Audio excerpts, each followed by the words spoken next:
আত্মীয়ের বিয়েতে যাওয়ার পথে পথ দুর্ঘটনায় নিহত এক ব্যক্তি। নিহতের নাম দাউদ আলী। জানা যায় শালার বিয়ের জন্য শ্বশুরবাড়ি যাচ্ছিলেন ওই ব্যক্তি। সেই সময় একটি স্কুটি এসে সজোরে ধাক্কা মারে তাকে। পরিবারের লোকেরা তড়িঘড়ি তাকে উদ্ধার করে মুর্শিদাবাদ মেডিকেল কলেজে নিয়ে এলে চিকিৎসক তাকে নিহত বলে ঘোষণা করে। মানসিক স্বাস্থ্যের জন্য সবার আগে যে নামটি মনে ভেসে ওঠে, সুস্থ মনের ঠিকানা মনোবীক্ষণ। যোগাযোগ নাম্বার 7477799516। শামসেরগঞ্জ থানার চকসাপুর এলাকায় বাড়ি দাউদ আলীর। জানা যায় শালার বিয়ের জন্য টোটো করে জয়কৃষ্ণপুরের শ্বশুরবাড়ি যাচ্ছিলেন ওই ব্যক্তি। সেই সময় একটি স্কুটি এসে সজোরে ধাক্কা মারে তাকে। পরিবারের লোকেরা তড়িঘড়ি তাকে উদ্ধার করে মুর্শিদাবাদ মেডিকেল কলেজে নিয়ে এলে চিকিৎসক তাকে নিহত বলে ঘোষণা করেন। পুলিশ দেহ ময়নাতদন্তের জন্য পাঠিয়েছে। ঘটনায় শোকের ছায়া নেমে এসেছে পরিবার জুড়ে।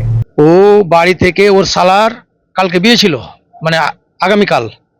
তো বিয়েতেও যাচ্ছিল, ওর বউ ছিল, বাচ্চা ছিল। তারপরে টোটোতে করে ওখান থেকে রোড পার হতে যায় ওকে মেরে দেয়। ওই স্কুটিওয়ালা প্রচুর স্পিডে এসে ওকে মেরে দেয়, বুঝলেন। তারপর থেকে ও অজ্ঞান হয়ে গেছে।